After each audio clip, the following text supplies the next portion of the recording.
বরাহ অর্থাৎ চলতি ভাষায় আমরা যাকে শুয়োর বলি, অতি নিকৃষ্ট প্রাণী হিসেবে সমাজে যাকে গণ্য করা হয়, যাকে আমরা সর্বদা ছোট চোখে দেখি, অথচ এই নিকৃষ্ট প্রাণী হয়ে জন্মগ্রহণ করেন শ্রীবিষ্ণু নারায়ণের দশম অবতার হিসেবে বরাহ, যিনি তার দাঁত দিয়ে গভীর সমুদ্র থেকে আমাদের এই পৃথিবীকে উদ্ধার করেছিলেন এক অসুরের হাত থেকে।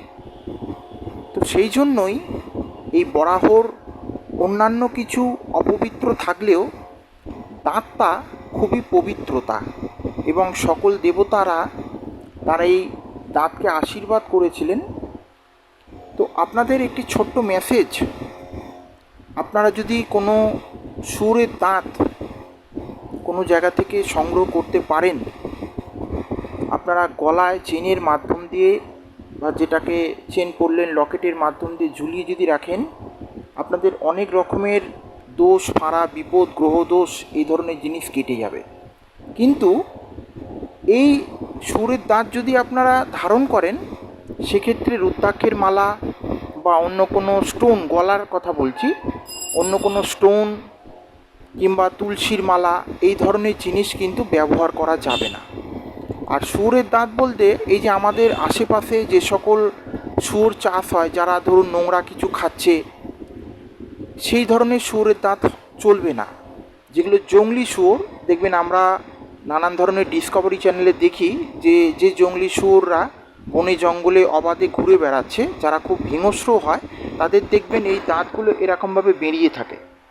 আমি ওই দাঁতের কথা বলছি, এবং আমি সত্যি কথাও যদি বলি, আমি নিজেও ওই দাঁতের খুব সংগ্রহে আছি। আমি পাচ্ছি কিছু মানুষের থেকে, আমার ধরুন যারা চেনা জানা আছে, তো দেখা যাচ্ছে ঠিক সেইভাবে বিশ্বাস করে হয়তো উঠতে পারছি না যে তারাও আদে ওই আপনার জংলি শুয়োরের দাঁত দিচ্ছে কিনা। দেখা যাচ্ছে হয়তো যেটা ভাবছি যে হয়তো আশেপাশে যে নোংরা খাচ্ছে যে শুয়োর, তার হয়তো দেখা গেল দাঁত দিয়ে দিল। তো হয়তো আমার চেনা জানা সূত্র আমি হয়তো পাচ্ছি না, আপনাদের সেরকম চেনা জানা সূত্র থাকতেই পারে।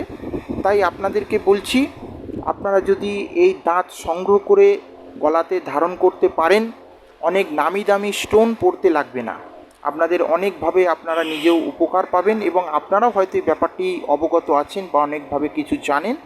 এবং সেই শোধন যদি আপনারা পেয়ে থাকেন, আমাকে মেসেজ করবেন বা ফোন করবেন, যারা আমাকে চেনেন জানেন, আমি আপনাকে সেই শোধন মন্ত্র বলে দেবো।